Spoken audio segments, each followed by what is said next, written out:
सास बहू की कहानी।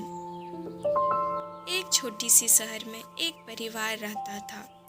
उस परिवार में माँ, पिता, बेटा और बहू रहता था। शहर के कुछ ही दूरी पर एक जंगल था।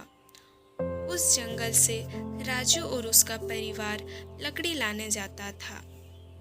एक दिन राजू और राजू का परिवार जब लकड़ी लेकर जंगल से आ रहा था, तभी उन लोगों का नज़र एक गुफा में पड़ी।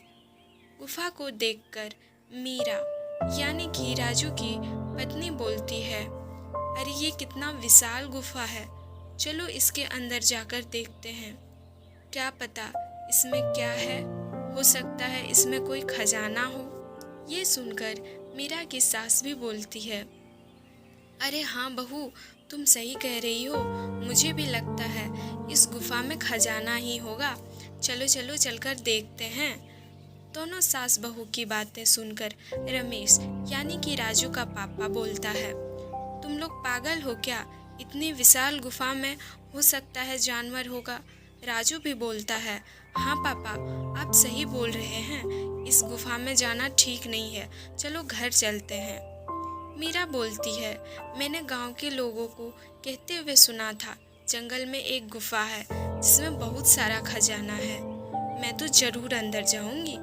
मीरा की सास भी बोलती है, हाँ हाँ बहू, मैं भी तुम्हारे साथ जाऊंगी। दोनों सास बहू इतनी लालची थी कि राजू और रमेश के लाख मना करने पर भी वो दोनों गुफा के अंदर चले गए।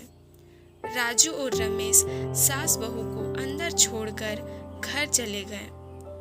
गुफा अंदर में बहुत अंधेरा था। दोनों सास बहू खजाना ढूंढने में लग जाती है। मीरा बोलती है, माँ जी, हमें तो खजाना नहीं मिल रही है, आपको मिली क्या?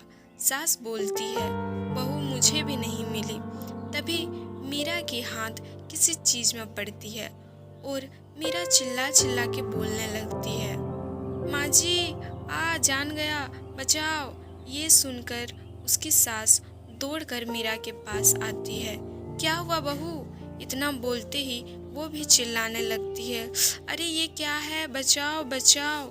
दोनों चिल्लाते हुए गुफा से बाहर निकलती है। बाहर एक तालाब थी जिसमें दोनों कूद जाती है। उन लोगों को मधुमक्खियों ने काट लिया था।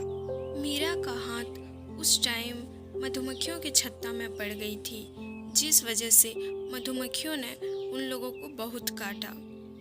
मीरा और उसकी सास कुछ देर तालाब में ही रही, फिर मधुमक्खी के काटने के दर्द से कहराते हुए घर चली गई।